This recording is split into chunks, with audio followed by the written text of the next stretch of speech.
just thought I'd do a video about what it's like to grow up with mediumistic abilities, how to try to work it out, because nobody gives you a book of how to deal with it. You're born this way, but it doesn't mean you understand what's happening to you. So I thought it would be a good idea to just go through a few points and help to put people in the right way so that they're not scared, because when it first starts it can be very scary. Mine started when I was very young. When I was even in the cot, I used to point and laugh at things that wasn't there. And then as I got a little bit older, I used to get visits from an old man that I thought was part of the family. And I used to wonder why I only saw him in my bedroom at night. Why did I not see him during the day? Was he just visiting at night only? And when I mentioned it, because he told me his name, I think the name, if I can remember rightly, was Tom. And so when I mentioned the name Tom, my mother got quite flustered and said, let's not talk about things like that. And I could never understand why she was like this. It was almost like she was trying to belittle it, to stop me from progressing. Now, when you start to get these abilities, it starts sometimes very subtly, like you will be watching the telly and maybe see something at the corner of your eye, but it will be lower on the floor, and you might think you've got a mouse or something, and you look and there's nothing there.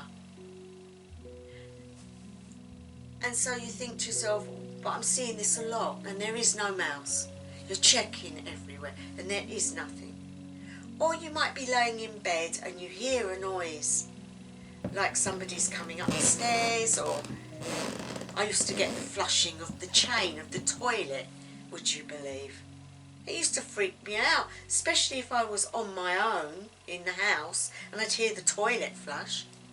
Of course, when I got very okay with it, I would go and check these noises out, and the chain or the toilet wasn't flushing, but the noise I was hearing was. So sometimes spirit make household noises to prove that they're trying to contact you. And of course also they don't chat to you to start with, so you don't know why these things are happening. You can't talk to anybody about it because people think that you're mad if you do. The only way you can get any information is to get books and read as much as possible. To which that's what I did. But my mother found some of my books and was not happy that I was reading this sort of stuff. And so what I learned from the books wasn't a lot, to be honest. It was normally people's stories of how it affected them. But I knew that I wasn't alone, and that made a big difference. And so, as I got older, I started to read more and more, and I went to the local library, who happened to have a lady that used to come once a month, and they used to hold what they called a spiritualist circle. My mother thought I was going to Girl Guides on that night because I told her that there was 2 nights a week instead of 1. And I did lie to my mother, and I went. The old lady must have noticed something in me that was running the group. She took me to one side and she said, listen dear, she said, you're too young to be joining this circle, but I can see that you are having issues and I want to help you. So I explained what was going on, and luckily for me, I think I was led there by Spirit, because she aided me in a lot of ways, explained the things that was happening to me and helped me to stay calm and to take each experience as a learning curve. Because there's nothing more frightening than hearing things that you can't see or seeing things that others don't. Like, for example, when I was going up the stairs at night, I used to be terrified that I'd see someone standing at the top of the stairs that was spirit. So obviously you're not born being really okay with this sort of stuff, and because you can't share it with anybody, it's quite tough. So for any of you out there that are going through this at the moment, I do feel for you, and this is why I want to tell you what you can do to help yourselves. And the first thing I'm going to tell you to do is to do some deep breathing. They call it the sacred breaths, the prada, and that is basically breathing in a slow count. So you take a breath in through the nose and hold it, and then let it out through your mouth, because when you slow everything down, everything becomes calmer, your body is calmer, and everything around you is calm. That is the first thing I would tell you to do. Exercise like that. If you're coming into your home scared, stand outside before you go in and take these breaths. It will help you. When you go in, don't think in your mind, what am I going to see? What am I going to hear and smell, and what's going to be around me? Do not even think about it, because that will encourage spirit to come even more. What you're trying to do is prevent too much coming to you. And if you don't want it in your life, then you need to be able to do that, to shut yourselves down. And that is something I will talk about in a minute. We had this issue with my daughter, so much so that I shut her down, her psychic abilities. It was too much for her and she didn't want it. If she wants it back, she can have it, but I did shut it for and to be honest, I don't know whether she's reopened that. She was a child at the time. But to safeguard your own mind, you are in control. Always remember that. They're not in control of you. You are in control of your situation. It's whether you allow it or not. And of course that's very difficult when you first start. So that would be the first thing I would do, and then the second thing I would do is to meditate. Because to progress your gift, you need to be meditating, and that is where you will get help from spirit world. They will then contact you and talk to you and teach you how to deal with it.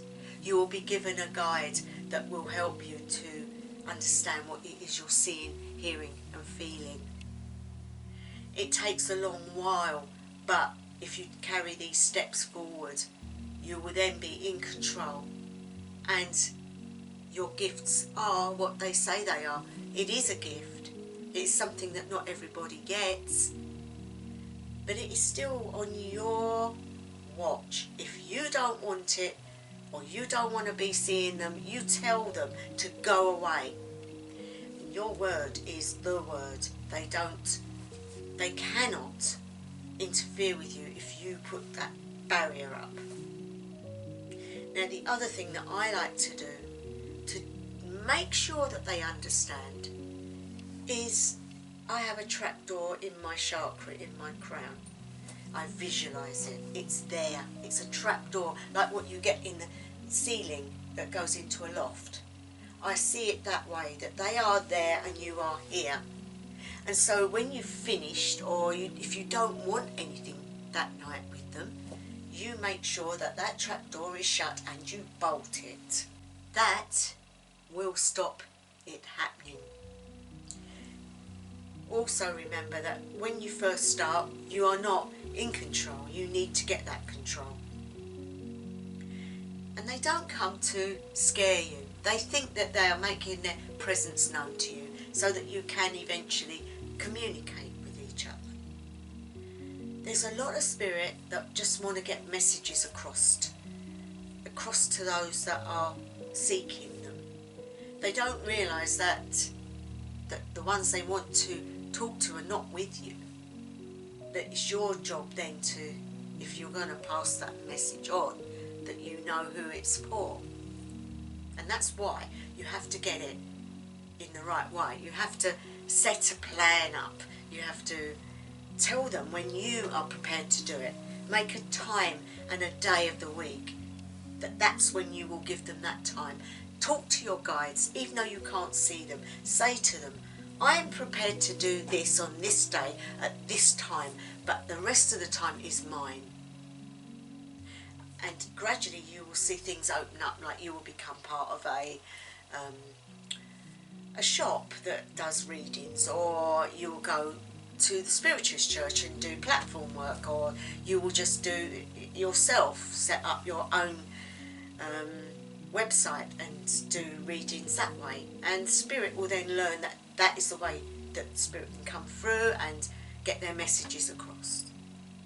There's also the other aspect, guys, that when it does come out of the cupboard, when everyone knows what you are and who you are, you get a lot of spite, you get a lot of people calling you fake, or telling you that you're just after people's money, that there's no such thing, that you're just playing on it. And I had a lot of that. But it's all part of the pathway. So guys, this is just a quickie. I just wanted you to get a few points that will help you. There are also ways that you can protect yourself. And one of the best ways is your chakras, your 7 chakras. And that be to open them up and then close them down, and just keep practicing that, so that when you open them up you can understand Spirit more. You are meeting them almost halfway, and if you shut them down they know that you're closed for business. And also there are different exercises, and I have many videos on it, like how to clean your chakras out so you get rid of anything negative. It's a very involved subject, but for all of you out there, especially at this time of the year, the veil is at its thinnest. I want to be able to help you. And if you've got any questions that you might have, that you would love an answer to, please just put it down in the comments section and I will get back to you. I always answer all the comments I get. So please don't sit there worried. Just drop me a line. Even if you want to speak to me, you can use my email, which I will put in the description below. No one needs to suffer. If there are those of us that have been there, that know how to combat some of these things, it is a gift and you will have it for the whole of your life. It's how you handle it, and it's how you walk forward in it. So it's not such a bad thing. You'll get used to it. But for any of you that also have children, I'm just being told by Spirit that some of you may have children that are coming out with this gift and you don't know how to handle it. Well, I will tell you, the first thing is, do not deny what they're telling you, because they are seeing something you're not. And even though you can't see it, doesn't mean it's not happening. So you need to be supportive to those children. You need to be there for them. And if they tell you something, say to them, I can't personally see it, but I believe you. I believe what you're saying, and we'll look at this together and try and work it out. That will help them not to feel bad every time something happens or need to hide it away, but that they know they can come to you and get that support. And I know Spirit really wanted me to put that across. So if any of you out there that are having this issue with your children, or a child in one child, this message is for you. And that is to not belittle what they're telling you because they are a young child, but to understand. Give them leeway. Let them draw a picture of it. Try to talk it through. And don't say it's not there, because they're seeing it. Okay guys, so I am going to leave it there now. Hope you have a wonderful Samhain, Halloween, whatever you want to call it. Thank you to my new subscribers. Thank you to those that are always here. And I'm going to leave it there. So wherever you are, whatever time of day, night or evening it may be, I wish you the best ever. House of the Land.